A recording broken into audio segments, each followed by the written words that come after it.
Hello, and welcome to this Dhamma talk. I appreciate you taking some time to consider listening to it. These are Dhamma talks which I'm calling 10-minute Dhamma talks, sometimes less and hopefully not more, that will be easy to listen to. We're using quotes for these first Dhamma talks, and today's quote is Karma says, if you focus on hurt or anger, you will continue to suffer. If you focus on the lesson or the cause, you will continue to grow, and I'll say grow in wisdom. Almost everyone I have ever talked to, regardless of their religious beliefs, say they believe in karma. Their understanding of it usually is not that which the Buddha teaches. There are many YouTube videos, etc. now that are titled Instant Karma. It usually refers to something bad happening to you.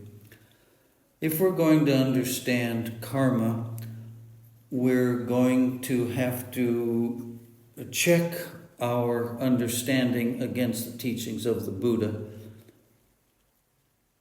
Karma has a cause, and every time there's a cause, there's an effect. That effect becomes the cause of the next effect. You cannot be listening to this Dhamma talk without there having been a cause. In other words, your karma is being expressed this moment. Every breath we take is our karma, our job, our friends, our spouses, our health, our mental health, everything about us, the clothes we wear, the jobs we have, the money we spend, those are all expressions of karma. We need to understand that when we have any experience, it's a karmic event. If it's pleasant, pleasurable, enjoyable, likable, it's a karmic event. If it's painful, hurtful, anxiety-producing, anger-producing, etc., that's our karma in the moment. We must remember that we have sent ourselves a package with a self-addressed on it, and our karma in the moment is the reception of a package that we sent ourselves in the past. It may be so far in the past that we don't remember. It's possible that it came from experiences that we had in previous lifetimes. If we don't believe in previous lifetimes, we think that our karma could only be made in this lifetime. That's not the teaching of the Buddha. When we have an experience of any kind, we must remember that this is something that we set in motion. Whether we can remember it or not, the problem with most people when something bad happens is, and when I read news events on news media, we hear words like the person was innocent, the child was innocent, it wasn't fair, they didn't deserve it, there's something terribly wrong has happened here. And people say, this should never have happened. And in many Western cultures, we hire attorneys to be paid for something that we think should never have happened. I'm not here to argue about whether it should or shouldn't happen, or whether we should get financial benefit if a restaurant serves us coffee that's too hot. I'm here to talk about the fact that it could not have happened to us if we hadn't created the seeds for this experience sometime in the past. When we're able to accept that every event, no matter how beautiful or how painful, has been the fruition of seeds we planted in the past and was not caused by anyone else. Our parents do not cause our karma. Our siblings, our teachers, our government, the police, our neighbors, our school teachers, our employers, our employees do not cause us to have any karma.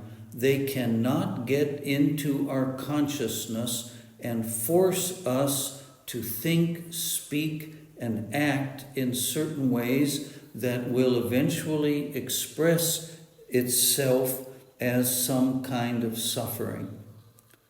So this first sentence, we must focus, if we focus on the hurt, we're going to continue this cycle of suffering and this cycle of rebirth.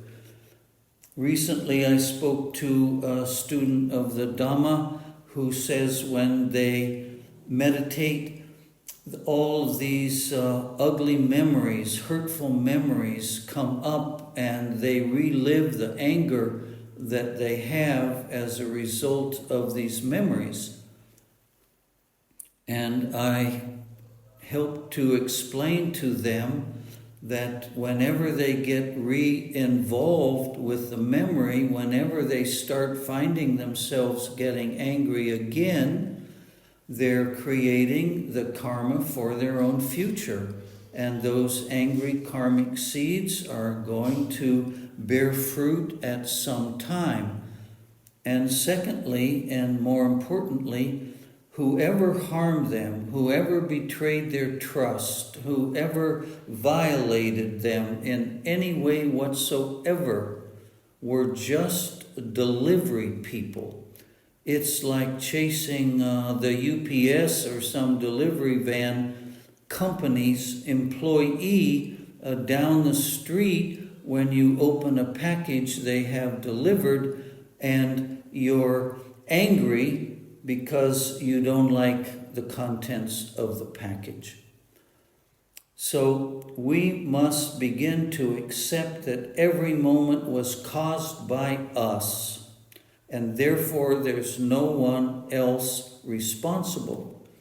Now, if we're going to change our karmic behaviors, we're going to have to learn to forgive.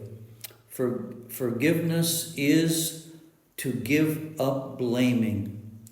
The mistake most people make is that they think they must forgive the perpetrator. They must forgive the villain in this story. That's not at all the point. They must begin to forgive themselves. We must forgive ourselves for ever having blamed anyone else for our karma. And we must recognize that at the moment we were making that karma, we did not know better. We were not wise enough. We were not deeply embedded in the teachings of the Buddha that would have allowed us to behave differently at that moment. But now we are struggling to practice the Buddha's teachings, and it's essential that we learn to forgive ourselves first for the mistake we made by creating this unpleasant experience in the past and for blaming someone else for it. Therefore, if we focus on the lesson that is presenting itself to us, remember, every event that arises in consciousness or in the physical world is an opportunity to deepen our wisdom that is taught to us by Lord Buddha. If we're actually sincere about using every moment of experience as an opportunity to better understand the way the mind works, what is the impure behaviors of the mind, and what a pure mind looks at and feels like and speaks like.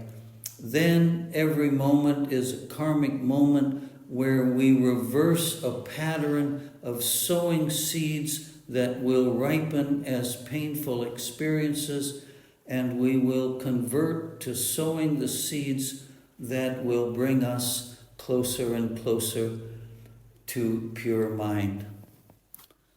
Thank you for listening. I've exceeded 10 minutes by a few seconds. I hope you'll listen again. Thank you.